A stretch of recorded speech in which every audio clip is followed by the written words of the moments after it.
بہت سنگین ہے. ایک مسئلہ بہت زیادہ درپیش آ رہا ہے. ہر 5واں آدمی میرے خیال سے، یا چلو 5واں نہیں تو ہر 10واں آدمی پریشان ہے اس وجہ سے کہ بچے نہیں پیدا ہو رہے،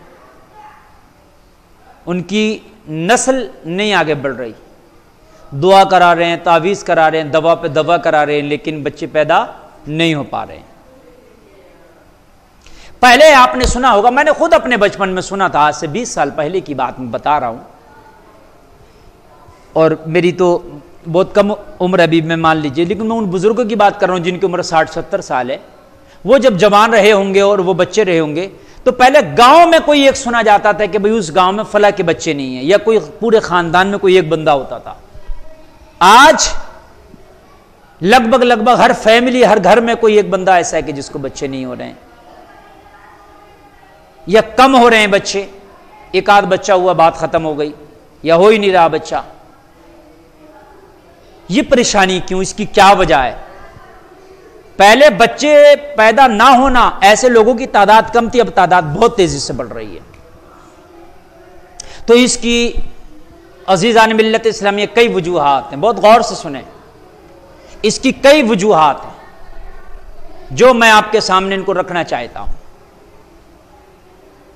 سب سے پہلی جو وجہ ہے، شادی کے بعد میں بچے نہیں ہو رہے، یا شادی کے بعد میں ایک آدھ بچہ ہوا بمشکل اور پھر بچے نہیں ہو رہے.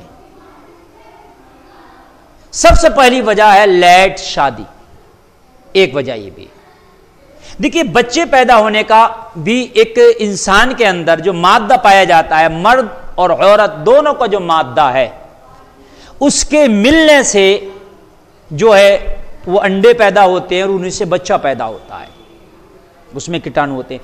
جب انسان کی عمر ڈھلنے لگ جاتی ہے تو اس مادہ مخصوصہ کے اندر بھی وہ کیٹانو کی کمی آ جاتی ہے. ہر چیز کا ایک ٹائم ہوتا ہے، ہر چیز کا ایک وقت ہوتا ہے.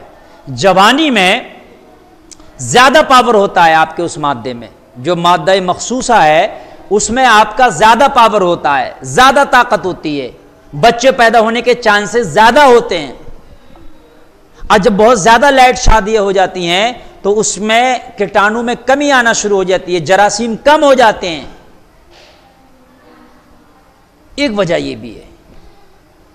اور ایک دوسری وجہ میں آپ کو اور بتاؤں، جو بچے پیدا نہ ہونے کی، کہ آج کل جو بچوں کی پیدائش بہت کم ہو گئی ہے. مرد کے اندر بھی اگر وہ اپنی کوئی رپورٹ کرا رہے ہیں تو کمی آ رہی ہیں، عورتوں کی رپورٹ میں بھی کمی آ رہی ہیں. آج کل کھان پان کا بھی اس میں بہت بڑا ہاتھ ہے. آج کل زیادہ تر یہ فاسٹ فوڈ، یہ جو بازاری چیزیں مارکیٹ میں جو زندہ زہر ہے، کیا سمجھتے ہیں؟ کرکرا.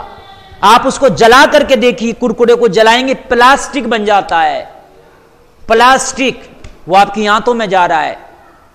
یہ فاسٹ فوڈ جگہ جگہ، ہر آدمی کہیں نہ کہیں فاسٹ فوڈ میں ملوث ہے. اور اس کے ساتھ ساتھ فاسٹ فوڈ سے اگر بچ بھی گئے تو پھر وہ بازاروں کھانے، اور آپ گھر کے بھی کھانے لے لیجئے. آج آپ کے کچن میں وہ پسا ہوا ٹاٹا والا نمک، یہ چینی، جو شوگر آپ استعمال کر رہے ہیں، زہر ہے آپ کی قوت باہ کے لیے. بچوں کی پیدائش کے لیے جو جراثیم چاہیے ہوتے ہیں ان کو تباہ کر کے رکھ دیتی ہے. اس کے اندر زندہ کیمیکل ہے. یہ بالکل سفید ہو گئی چینی، شکر، یہ کائے سے ہو گئی یہ سفید؟ کوئی کلر تو نہیں مار دیا، اس کو کیمیکل ڈال کے سفید کیا گیا ہے. یہ نمک ہے، یہ پسے ہوئے مسالے ہیں، یہ ریفائنڈ ہیں، یہ مول کے تیل ہیں، یہ 35 دن والا مرغا ہے، یہ یوریا والے اور سلفر، یہ سب آپ کھا رہے ہو. جو کھان پان آپ کر رہے ہو، اس کھان پان سے آپ کی باڈی بالکل بیکار ہو چکی ہے. وہ سارے جراثیم آپ نے تباہ کر لیے، برباد کر لیے. اس لیے کھانے پینے میں خاص خیال رکھیں، زیادہ سے زیادہ شدھ کھانے کی طرف آئیں. آپ پلاسٹک میں جو آپ کھانا کھا رہے ہیں، پلاسٹک کو استعمال کرنا چھوڑ دیں، اس سے اور بھی بیماریاں بڑھ رہی ہیں. یہ جو گیس پہ کھانے بن رہے ہیں، گیس، آدمی عام کھانا جو چولہے میں بنتا ہے اس کا ٹمپریچر 100 ہوتا ہے. جو چولہے میں لکڑی جلتی ہے نا، اس کا ٹمپریچر 100 ہوتا ہے. اور جو گیس پہ ہنڈیاں بنتی ہے، گیس پہ کھانا بنتا ہے، اس کا ٹمپریچر 1900 ہوتا ہے. تو ایک 1900 ٹمپریچر پہ کھانا بن رہا ہے، ایک 100 ٹمپریچر پہ بن رہا ہے. جو 100 پہ بنے گا وہ دھیرے دھیرے بنے گا. جو دھیرے دھیرے بنے گا وہ صحیح سے گلے گا بھی، صحیح سے پکے گا بھی۔ جو 1900 ٹمپریچر پہ کھانا بن رہا ہے وہ بہت جلدی بن جائے گا۔ جیسے جلدی 35 دن میں مرغا تیار ہو گیا، ایسے ہی جلدی 15 منٹ میں کھانا تیار ہو گیا۔ 15 منٹ میں تیار تو ہو گیا مگر وہ کھانا اچھی خاصی مقدار میں جل جاتا ہے۔ ظاہری طور پہ تو آپ کو جلا ہوا نہیں دکھتا لیکن حقیقت میں جل جاتا ہے، اور ظاہری طور پہ بھی کبھی دکھتا۔ میں آپ کو مثال دوں، آپ روٹی ایک چولہے میں سیکھیے، کوئلے پر، لکڑی میں، وہ روٹی بہت خوبصورت رہے گی، کہیں سے جلی ہوئی نہیں۔ اور آپ جو روٹی گیس پہ سیکتے ہیں اور جب وہ روٹی ٹھنڈی ہو جائے تو اس روٹی کے دو کلر ہو جاتے ہیں، کہیں کالی کالی نظر آتی ہے، جگہ جگہ جل جاتی ہے وہ، اور کہیں سفید نظر آتی ہے۔ تو یہ چیزیں ہمیں تباہ کر رہی ہیں۔ کھان پان کا خاص خیال، چھوٹے چھوٹے بچوں کو ہی آپ جو ہے کرکرے، چپس، مرمرے اور پوپس، الم گلم، چاؤمین، گول گپے، پکوڑیاں، سموسے، یہ بھجیاں، یہ ساری چیزیں ان بچوں کو روک دیجئے۔ ایک طریقے سے بچوں کو تباہ کر رہی ہیں، اندر سے کھوکھلا کر رہی ہیں۔ آپ جتنا ہو سکے تیل اچھے کھائیں،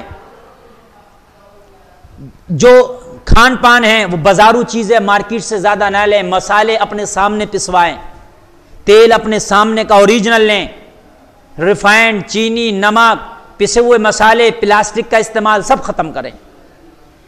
یہ کوکر میں بھی جو آپ کھانا بنا رہے ہیں یہ بھی نقصان دہ ہے، یہ بھی جو بچے پیدا ہونے کی آپ کی طاقت ہے، چھمتا، اس کو کم کر رہا ہے۔ بھئی بچے بڑھاپے میں کیوں نہیں پیدا ہوتے بتائیے مجھے؟ اللہ ماشاءاللہ کسی کے ہو جاتا ہو، میں اس کی بات نہیں کر رہا، لیکن بوڑھی عورت ہو کے اسے بھی بانج کہتے ہیں، مرد کیوں؟ وجہ یہ ہے کہ بڑھاپے میں وہ پاور شکتی نہیں رہتی، اور آج انسان جوانی میں بوڑھا ہوا پڑا ہے، چونکہ کھان پان ہم نے ایسے کر دی ہے، وہ پاور شکتی سب ختم ہو گئی۔ پھر ایکسرسائز بالکل نہیں ہمارے اندر۔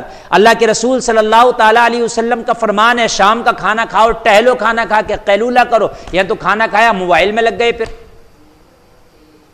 پیٹ اگر آپ کا خراب ہے تو پھر اور اندر کی مشینری خراب ہوگی، اور خراب ہوگی تو پھر بچوں پر اس کا اثر پڑے گا، بچے پیدا آپ کے نہیں ہوں گے۔ کھانا کم کھاؤ، سنت کے مطابق کھاؤ، کھانا کھا کر ٹہلو، شام کا صحیح کھانا کھاؤ، یہ ایک وجہ ہے۔ میں یہ ہائی بریڈ جتنا چل گیا، دکھنے میں وہ چیزیں بڑی خوبصورت